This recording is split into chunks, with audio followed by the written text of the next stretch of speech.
말씀을 전하기 앞서서 한 가지 좀 질문을 좀 드리겠습니다. 한 그 연예인이나 정치인들 중에서 그 사회에 큰 무리를 일으키고 내가 지은 죄는 내가 책임지겠다 하며 자살한 사람들 혹시 기억하시나요? 네, 실명은 네 언급하지 않으셔도 괜찮습니다. 네, 혹시 있나요? 네, 질문입니다. 네. 여러분 혹시 그런 사람들이 좀 어떻게 보이십니까? 나의 잘못을 내가 스스로 책임지는 게 뭔가 좀 멋있어 보입니까? 아니면은 어리석다고 생각하십니까? 네. 이 질문을 서두로 좀 시작하려 합니다. 하나님께서 이스라엘 백성들을 데리고 출애굽을 하셨습니다. 이 출애굽한 이스라엘 백성들을 데리고 하나님께서는 어디로 이끄셨죠? 그냥 나와서 갈 곳 없이 헤매다가 그냥 죽는 그런 새드 엔딩이었습니까? 아니면은 하나님께서 그들을 데리고 어디로 가셨습니까? 가나안 땅으로 이제 데리고 가시려고 작정을 하셨습니다. 그 가운데 과정길이 바로 광야길이었죠. 네, 한번 PPT로 사진 한번 보여주시면 감사하겠습니다. 네, 길이 보이시나요? 네, 왼쪽에 애굽이고 그 오른쪽 위가 가나안 땅이라고 적혀 있는 게 보이시죠? 네, 그래서 애굽에서부터 저 가나안 땅까지 뺑 둘러서 가는 게 이제 이스라엘 백성들의 코스였습니다. 이렇게 험난한 여정길을 가는데 가나안에 도착하기 직전에 이제 가데스 바네아라는 곳에 도착해서 하나님께서는 모세에게 12개의 가문에서 한 명씩 뽑아서 가나안 땅으로 보내서 그 땅을 탐지하라라고 말씀을 하셨죠. 그래서 그 모세가 그 말씀에 순종해서 가문에 한 명씩 뽑아 12명을 가나안 땅으로 보내서 탐지하게 합니다. 그들이 40일 동안 그 땅을 탐지하고 돌아왔습니다. 그들은 그 땅이 정말 하나님께서 말씀하신 대로 진짜 이 땅은 젖과 꿀이 흐르는 땅이었고, 이를 증명하기 위해 그 땅에서 포도송이를 하나 따서 가져왔는데 그 포도송이가 얼마나 컸죠? 성인 2명이 이렇게 지고 올 정도로 거대한 포도송이었죠. 이렇게 가나안 땅은 젖과 꿀이 흐르면서 정말 너무나도 이스라엘 백성들이 살기 너무나도 좋은 그런 땅이었습니다. 그런데 문제가 있었죠. 그게 문제가 뭐였냐면 그 땅에는 가나안 땅에는 원주민들이 있었는데 이스라엘 백성들이 가나안 땅에 살기 위해 그들을 어떻게 해야 됐죠? 쫓아내야 했죠. 그래서 그들을 몰아내야 했는데 하필이면 정탐꾼의 말로는 우리가 그들을 치기에는 그들이 너무나도 강했다라는 거죠. 그들의 성읍들은 너무 견고했고 심지어 거기에는 거인족 속인 아낙 자손도 살고 있더라라는 거였죠. 이 밖에도 강한 부족들이 그 가나안 땅에는 질비하여 살고 있었습니다. 그 땅에 미리 다녀온 정탐꾼들이 하는 이야기니까 신빙성이 있었을까 없었을까요? 당연히 있었겠죠. 네. 그래서 12명 중 10명이 부정적인 이야기를 하니까 이스라엘 온 진영에 그런 부정적인 이야기들이 이제 퍼지기 시작했습니다. 그런데 여러분, 소문의 특징이 뭡니까? 이 철수가 길 가다가 넘어져서 다리가 삐끗했대. 철수가 뛰어가다 다리가 부러졌대. 철수가 전력질주하다 다리에 마비가 왔대. 철수가 전력질주하다 글쎄 차에 치여가지고 다리에 마비가 왔대. 이런 식으로 이 철수가 그냥 걸어가다 다리에 삔 게 나중에 어떻게 되죠? 다리에 마비가 왔대로 이 변질 정도로 소문낸 이 특징은 와전이 되어진다는 거죠. 점당꾼들의 부정적인 이야기가 점차 와전이 되어서 어느 지경까지 갔냐면 그 가나안 족속들의 생각만 하면 우리는 뭐다? 메뚜기다라는 그 지경까지 그들의 강함이 와전이 되었습니다. 이스라엘 백성들은 이 사실에 통곡하며 엉엉 울었습니다. 왜 우리를 이 광야까지 끌어왔냐고, 차라리 이집트에서 노예 생활하다 죽는 게 더 좋았을 거라면서 난리 부르스를 막 쳤습니다. 그러면서 어떻게 그들이 하려 했죠? 우두머리를 세워가지고 아예 애굽으로 백하려고 했죠. 그냥 우리 돌아가자, 여기 있지 말고 그냥 차라리 애굽 가서 그냥 노예 생활 하느니 그게 낫겠다, 돌아가려 했습니다. 12명의 정탐꾼 중 올바른 소리를 하던 단 2명이 그들을 뜯어 말리면서 하나님께서 그 약속을 지키실 것이다, 이루실 것이다, 하나님께서 인도하실 것이다, 주실 것이다 헛소리하지, 그렇게 하니까 이스라엘 백성들이 어떻게 반응하죠? 헛소리하지 마라 하면서 그 2명을 향해 돌을 들고 쳐 죽이려고 했습니다. 그때 하나님께서 나타나셔서 그들에게 뭐라 말씀하십니까? 내 말을 끝까지 신뢰한 여호수아와 갈렙은 가나안 땅에 들어갈 것이지만 이 둘을 제외한 너희 이스라엘 백성들 모두는 전부 다 가나안 땅에 못 들어갈 것이다.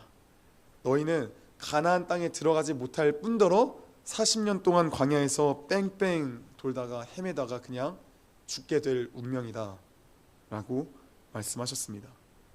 그 뒤에 이스라엘 백성들이 취한 행동을 혹시 기억하고 계십니까? 가데스 바네아 사건 그 뒤에 이스라엘 백성들이 취한 행동이 어떤 거였죠? 맞습니다. 가나안 땅으로 올라가려고 했습니다. 이스라엘 백성들은 하나님께서 가나안까지 이끌겠다고 하신 그 약속들을 믿지 못한 것을 후회하면서 가나안으로 자신들이 가겠다고, 저들과 싸우겠다고 가나안을 향해 가기 시작했습니다. 언뜻 보기에 굉장히 멋있어 보이죠. 이제서야라도 내가 가서 올라가겠습니다. 주님, 이제서야 내가 잘못했습니다. 올라가겠습니다 했는데 모세가 이 광경을 보면서 어떻게 했죠? 그들을 뜯어 말렸습니다. 가지 마라. 하나님께서 너희와 함께하지 않으실 거다. 하나님은 너희는 기필코 그 적들에게 패배할 수밖에 없을 것이다. 그러니까 가지 마라.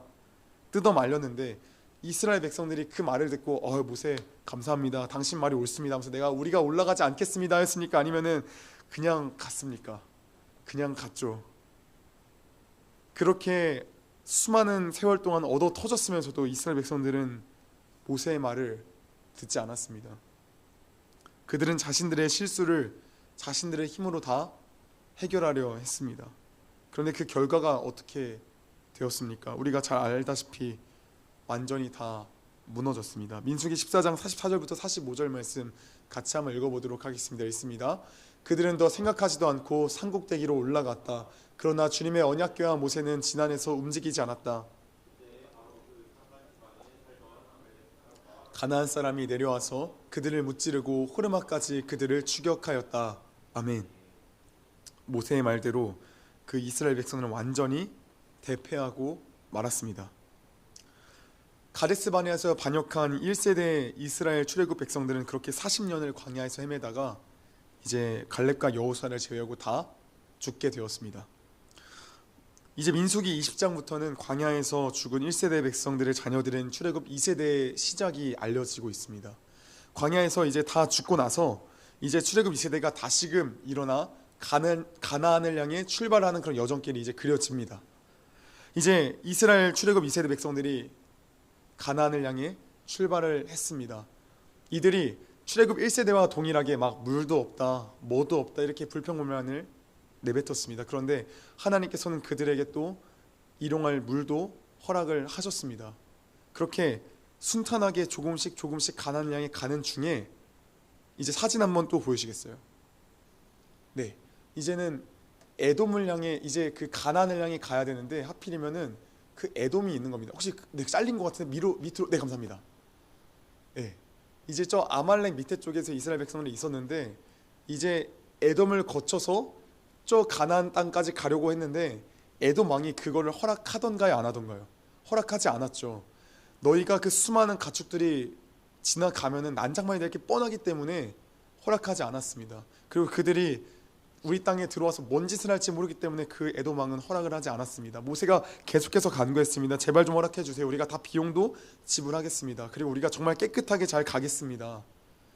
했는데 에돔 왕은 그럼에도 불구하고 허락했습니까? 허락하지 않았습니까? 허락하지 않았습니다. 그래서 이스라엘 백성들은 쉽게 그냥 가로질러서 갈 수 있는 길을 저렇게 저 빨간색으로 뺑 돌아서 가게 되었습니다.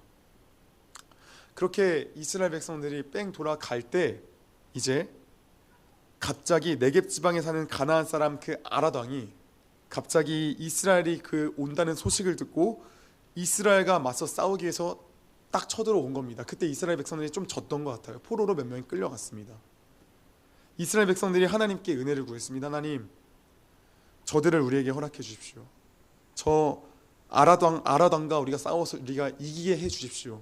간구했습니다. 그때 하나님께서 그들에게 은혜를 주셔가지고 다시금 그 가나안 사람을 그들에게 붙여 주셨습니다. 그래서 그곳 이름을 뭐라 부르냐면 바로 호르마라 부릅니다. 출애굽 1세대의 그 패배의 기억이었던 그 호르마가 출애굽 2세대에서는 그 호르마가 바로 역전되어서 완전히 승리의 호르마로 바뀌었습니다. 이스라엘 백성들의 그 마음이 어떠했을까요? 자신들의 부모 세대의 그 호르마의 기억을 알고 있었기 때문에 자신들의 세대에서 그 호르마의 영광을 보았기 때문에 얼마나 기뻤을까요? 와, 우리가 이제 뭔가 좀 갈 기미가 보인다. 아, 우리가 이전에는 하나님께서 우리를 완전히 패배하게 한 호르마였지만 이제는 우리를 승리하게 한 호르마였구나. 이제는 하나님께서 우리를 가나안 땅으로 완전히 이끄시겠구나 하는 그런 기대감이 완전히 막 증폭되었을 겁니다. 그래서 이스라엘 백성들이 한 발짝 한 발짝 그 땅을 향해 가기 시작했습니다. 그런데 이스라엘 백성이 천천히 한 걸음 한 걸음 내딛며 가는 중에 화가 나기 시작한 겁니다. 너무 막 화가 나는 거예요. 오늘 말씀 4절을 보면은 이렇게 기록되었죠. 백성이 호르산에서 출발하여 홍해길을 따라 에돔 땅을 우회하려 하였다가 길로 말미암아 백성의 마음이 어떻게 되었다고요?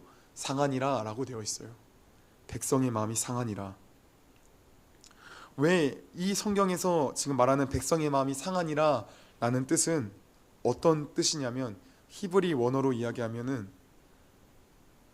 생명이 짧다라는 뜻을 가지고 있습니다. 그러니까 이런 거죠. 우리가 지금 가나안 땅을 향해 가야 되는데 지금 우리가 뺑 돌아가니까 지금 마음이 너무 조급해진 거예요. 그러니까 내가 지금 내 생명이 다할 동안 지금 갈 수나 있나? 내가 지금 저기까지 갈 수는 있는 건가? 우린 여전히 뺑 돌아오는데 여전히 왜 이걸 허락해 주지 않으시는 건가? 지금 이스라엘 백성들의 마음이 굉장히 조급해진 거죠. 그리고 또 이 단어의 뜻에는 마음이 상하니라라는 이 원의 뜻, 다른 뜻은 또 어떤 뜻이 있냐면 바로 수확하다라는 의미도 있습니다. 그러니까 생각해보면 이런 거죠. 이스라엘 백성들은 빠르게 가나안 땅에 도착해서 그 맛을 보고 싶은 거예요. 가나안 땅에 도착해서 누리고 싶은 거 다 누리고 싶은 거예요. 집도 짓고 땅에서 수확도 하고 그 다음에 이제 만나 말고 이제 내가 만드는 어떤 음식도 먹고 싶고 이런 어떤 좀 그런 풍족한 은혜를 좀 혼자서 좀 누리고 싶은 거예요. 그런데 기미가 안 보이는 거예요. 언제쯤 도착할까? 언제쯤 갈까? 마음이 조급해지기 시작한 거죠. 그래서 자신의 뜻대로 되지 않으니까 이스라엘 백성들이 하기 시작한 게 뭐죠? 하나님과 모세를 원망하기 시작한 겁니다. 왜 나를 데려왔습니까? 왜 이 광야에서 우리를 죽이려고 하십니까, 하나님? 먹을 것도 없습니다. 마실 것도 없습니다. 이 보잘것없는 이 만나는 이제 지긋지긋합니다. 외치고 있는 겁니다. 1세대 출애굽 이스라엘 백성들과 2세대 출애굽 이스라엘 백성들이 뭔가 좀 다른 것 같아 보였어요. 왜냐하면 이스라엘 출애굽 1세대 백성들은 호르마에서 완전히 깨졌지만 이 이스라엘 2세대 백성들은 호르마에서 승리했기 때문에 뭔가 좀 다른 것 같아요. 그런데 오늘 말씀을 보니까 1세대와 2세대가 지금 다른가요? 다른 게 없는 거예요. 1세대 이스라엘 백성들도 실족했던 게 뭐였습니까? 지금 우리는 가나안 땅에 가면 그 철병거와 그런 무시무시한 안악자손이 없으면 좋겠는데, 내 생각에는 이게 없으면 좋겠는데, 내 생각에는 이런 것들이 완전히 없고 그냥 가서 평안히 살면 좋겠는데, 하나님은 거기에 가나안 족속들을 이미 싸그리 그냥 가만히 내비두셨고, 또 2세대 백성들도 마찬가지로 우리는 당장 지금 가야 하는데 왜 우리는 지금 뺑 둘러 가야 하는가? 1세대도 그렇고 2세대도 그렇고 전부 다 지금 원망불평의 내용들은 뭐냐면, 왜 하나님 내 뜻대로 하지 않으시는 건가? 왜 하나님 내가 원하시는 것대로 하지 않으시고 왜 이렇게 안 좋은 상황들만 허락하시는 건가? 거기에 지금 둘 다 마음이 화가 난 겁니다. 1세대와 2세대의 출애굽 이스라엘 백성들을 보면서 우리를 볼 수 있습니다. 우리가 날마다 보는 것이 무엇입니까? 우리가 날마다 원망하는 것은 눈앞의 상황들과 환경들을 우리가 원망하고 불평하고 좌절합니다. 하나님, 지금쯤이면 이게 이렇게 돼야 되는데 왜 이렇게밖에 되지 않습니까? 주님, 지금쯤이면 제가 이 정도는 돼야 되지 않겠습니까? 주님, 지금쯤이면 제가 좀 성장해야 되지 않겠습니까? 주님, 지금쯤이면 제가 이 정도 돈을 좀 모아야 되지 않겠습니까? 주님, 지금쯤이면 제가 이 정도 사업하고 있어야 되지 않겠습니까? 근데 왜 저는 여전히 이 자리인 겁니까?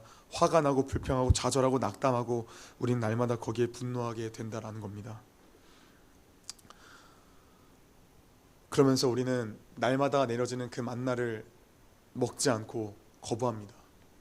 하나님, 이 말씀, 이 만나 지겹습니다. 먹기 싫습니다. 저 안 먹겠습니다. 우린 날마다 떨어지는 그 은혜는 보지 않고 날마다 앞에 있는 상황들만 보면서 좌절하고 낙담하고 분노하게 되어지는 것이 우리의 삶이다라는 겁니다. 우리는 1세대 이스라엘 백성들과 2세대 이스라엘 백성들과 다를 것이 없습니다. 우리는 똑같습니다. 사실 이들보다도 더 추악하고 악한 게 바로 우리들입니다. 하나님께서 이런 이스라엘 백성들에게 진노하셔서 무엇을 보냅니까? 불뱀을 보내십니다. 그런데 우리가 한번 생각해 보면 좋겠습니다. 왜 하필 불뱀이었을까요? 그냥 뱀이었으면 좋지 않았을까요? 아니면 그냥 코브라가 낫지 않았을까요? 하나님께서 진노하셔서 코브라를 보냈더라. 아니면 하나님께서 진노하셔서 뭐 아나콘다를 보냈더라. 아니 뭔가 좀 이러면 좀 이러면 되지 않을까? 왜 굳이 불뱀이었을까요? 제가 좀 찾아보니까 불뱀에 물리면 타는 것과 같은 고통이 있다라고 합니다. 불에 타는 것과 같은 고통이 불뱀에 물리면 있다라고 하더라고요. 저는 이것을 보면서 좀 이런 것들을 생각해 봤습니다. 불에 타는 고통, 이건 마치 지옥불을 상징하는 거 아닐까? 여러분, 지금 이스라엘 백성들, 자신에게 주어진 은혜들과 자신에게 주어진 그 모든 것들을 다 잊어먹고 그저 보여지는 상황과 환경들에 좌절하고 화가 나서 분노하는 그 이스라엘 백성은 다 지금 어떤 처지에 처해진 거라고요? 다 지옥불에 떨어질 그런 존재들이라고 지금 이야기를 하고 있는 겁니다. 지금 이스라엘 백성들이 큰일 났습니까? 큰일 나지 않았습니까? 엄청 큰일 났습니다. 제대로 큰일 났습니다. 다 죽게 생겼습니다. 이스라엘 백성들도 지금 자신들이 위기라는 것을 지금 인지했습니다. 그래서 그들이 어떻게 합니까? 이스라엘 백성들이 모세에게 몰려서 막 간청을 합니다. 주님과 어른을 원망함으로 우리가 죄를 지었습니다. 이 뱀이 우리에게 물러가게 해달라고 제발 주님께 좀 기도 좀 해주세요. 이러면서 막 달려듭니다. 그래서 모세가 백성들을 살려달라고 주님께 기도하였습니다. 그러자 하나님께서 뭐라 말씀하십니까? 8, 9절 말씀 우리 같이 한번 또 읽어보도록 하겠습니다. 같이 한번 화면을 읽겠습니다. 시작. 주님께서 모세에게 말씀하셨다. 너는 불뱀을 만들어 기둥 위에 달아놓아라. 물린 사람은 누구든지 그것을 보면 살 것이다. 그리하여 모세는 구리로 뱀을 만들어서 그것을 기둥 위에 달아놓았다. 뱀이 사람을 물었을 때 물린 사람은 구리로 만든 그 뱀을 쳐다보면 살아났다. 하나님께서 말씀하시는 게 무엇입니까? 놋뱀을 만들어라. 불뱀을 만들어서 그것을 보면 너희가 살 거다 라고 이야기를 하고 계시는 겁니다. 이게 뭔 뚱땅지 같은 그런 소리일까요? 불뱀에 물려도 살 치료제를 알려줘야지, 해독제료랑 만들 그 과정을 알려줘야지, 왜 난데없는 쓸데없는 그 불뱀을 만들어서 그것들을 보라라고 지금 말씀하시고 계시냔 말이에요.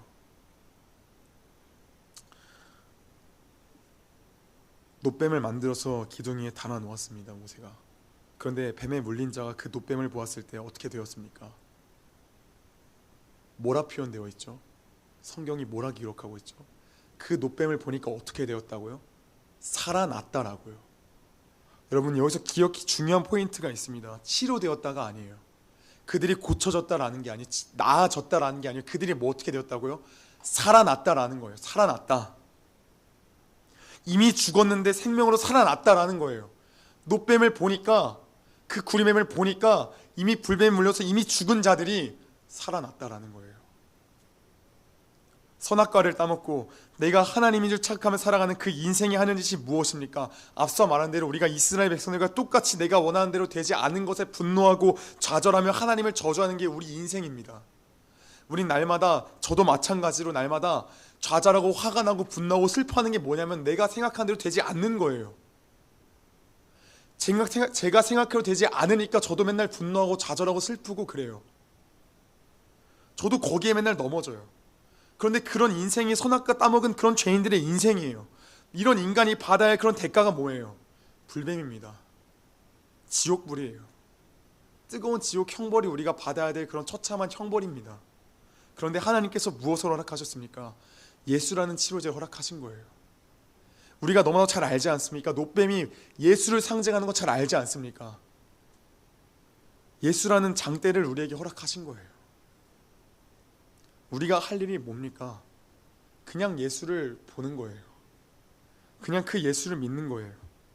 그냥 그 예수를 받아들인 거고 그냥 그 예수와 사는, 그게 전부인 겁니다. 그런데 우리가 가장 많이 하는 게 무엇입니까? 오늘날 이 세상이 가장 많이 하는 게 무엇입니까? 나의 죄는 내가 다 책임지겠다 하는 게 오늘날 이 시대의 풍조이고 지금까지 살아왔던 인간들의 삶의 모습들이었습니다. 왜 시대마다 왜 어떤 사상들이 나타납니까? 왜 르네상스가 왜 나타났고, 왜 갑자기 계몽주의가 나타났고, 왜 갑자기 포스트 모더니즘이 나타났습니까? 이런 시대적 흐름들이 왜 나타났냐면 거기에 진리가 있다고 생각하기 때문에 인간들이 나타낸 거죠. 거기에 내 인생의 답이 있다고 생각하니까 거기에 있는 거죠. 본질적으로 인간의 그 구멍난 그 가슴을 메꾸려고, 그 죄로 인해 그 구멍난 가슴을 다 메꾸려고 다 시대적 사조들 다 만들어냈죠. 그런데 그런 시대적 사도의 끝이 다 무엇이었습니까? 절망이었어요. 절망이었으니까 새로운 게 또 나타났겠죠. 그게 절망이 아니고 진리였으면 그 끝까지 왔겠죠. 근데 그게 어떻게 됐어요? 다 절망이었잖아요. 포스트 모더니즘도 다 어떻게 됐어요? 다 절망이었잖아요. 계몽주의도 뭐였어요? 그 끝이 뭐였어요? 전쟁이었잖아요. 그래서 너가 오라 하니까 이 시대에 나타난 게 또 뭐예요? 동성애고 마약이고 온갖 음란의 행태들이고 답이 없는 거예요. 우리 인간은 본질적으로 나의 죄를 다 책임지려고 온갖 사조들을 다 끄집어 들이죠. 다 나의 죄를 내가 다 책임지려 하죠. 이것은 성경적이지 않은 거죠. 우리도 마찬가지로 우리 각개인 자신을 보면서 우리가 지금껏 날마다 허덕였던 게 무엇입니까? 나의 죄로 인한 멍이 아니었습니까? 나의 율법 지키지 못한 그런 어려움과 그런 나의 마음의 힘듦과 어려움 때문에 허덕이고 지쳐있지 않았습니까? 왜냐하면 나의 죄는 내 율법으로 내가 감당해야 되는데 그게 너무 무거웠던 거잖아요. 우리 인간 날마다 내 죄는 내가 다 책임지려 하죠. 하나님께 온전히 맡기는 것보다 내가 더 지는 게 더 편하죠. 왜냐하면 그게 다 눈에 보이니까요. 근데 예수를 믿는 거 그게 너무 아무것도 없잖아요. 사실 내 종교적 행함은 아무것도 없잖아요. 그냥 믿으면 끝이라는데 뭐 내 종교적 만족감이 없잖아요. 그러니까 날마다 뭔가를 하고 싶죠. 저는 그게 바로 1세대 이스라엘 백성들이 저질렀던 죄였죠. 내 잘못은 내가 책임지겠습니다. 가자 호르마 하면서 갔던 거죠. 이것이 인간의 무지이자 교만입니다. 우리가 할 수 있는 것이 무엇입니까? 우리가 할 수 있는 것은 오직 우리의 죄를 대신해서 지신 예수를 보는 것밖에 없습니다. 그 예수를 보는 것밖에 답이 없습니다. 나의 죄를 내가 해결할 수 있습니까? 없습니다. 갚을 수 없기 때문에 예수님이 다 홀로 져 주신 거죠. 이거를 생각하면 생각할수록 말이 안 됩니다. 어떻게 그 나의 죄들을 다 예수님이 홀로 지셨단 말입니까? 이게 너무 신비한 거죠. 너무 감사한 거죠. 사랑하는 여러분, 우리 마음에 혹여나 죄뿐만이 아니라 아픔과 슬픔 혹시 가지고 계십니까? 홀로 방 안에 누워서 아픔과 슬픔들도 다 가지고 계십니까? 홀로 지고 가시려 하십니까? 그것조차도 예수님께서 다 지고 가셨습니다. 그래서 우리가 해야 될 건 무엇입니까? 예수께로 가는 것이 우리의 전부입니다. 혼자 감수하고 가슴에 안고 가려는 것, 그거 잘못된 겁니다. 내 죄를 내가 짊어지고 가려는 것과 다를 게 없습니다. 우리가 해야 될 것이 무엇입니까? 오늘도 우리는 예수님을 의지하는 겁니다. 오늘도 나의 죄된 것들을 다 예수님께 다 내어드리면서 그저 고백하는 것밖에 없습니다. 가룟 유다가 어떻게 하였습니까? 자신의 죄를 자기가 다 지고 가려다가 자살했습니다. 인간은 거기가 인간의 끝점입니다. 나의 죄를 내가 지는 것, 그것이 극단으로 가게 되어지면 전부 다 자살로 가게 되어지고, 그것이 극단으로 가지 않으면 그냥 죄책감에 살다가 죽는 것이고, 우리가 다윗을 기억했으면 좋겠습니다. 다윗이 어떤 인물입니까? 자신의 죄가 까발려졌을 때에 그 죄를 자신이 지려 하지 아니하고 그저 엎드려서 하나님이 잘못했습니다 했던 인물이 누구였습니까? 다윗이었습니다. 우리의 아픔과 슬픔들도, 우리의 죄들도 누구에게 나아가야 합니까? 예수님께 나아가야 합니다. 노뱀을 봤으면 좋겠습니다. 다른 것들 보지 않고 노뱀을 보면서 살아났으면 좋겠습니다. 우린 이미 살아난 자들입니다. 그런데 날마다 이것을 잊고 날마다 난 죽었다 하면서 이렇게 죽을 때가 많이 있습니다. 살아났으면 좋겠습니다. 우리가 또 보여지는 상황들과 환경들, 그런 것들로 말미암아 좌절하고 낙심될 때가 있습니다. 그런데 거기에 낙심치 아니하고 은혜를 바라보면서 다시금 나아갔으면 좋겠습니다. 오늘의 말씀은 사실 회개에 대한 것들이었는데 각 사람에게 주신 은혜가 있을 겁니다. 그것들을 붙잡고 우리가 승리하기를 원합니다.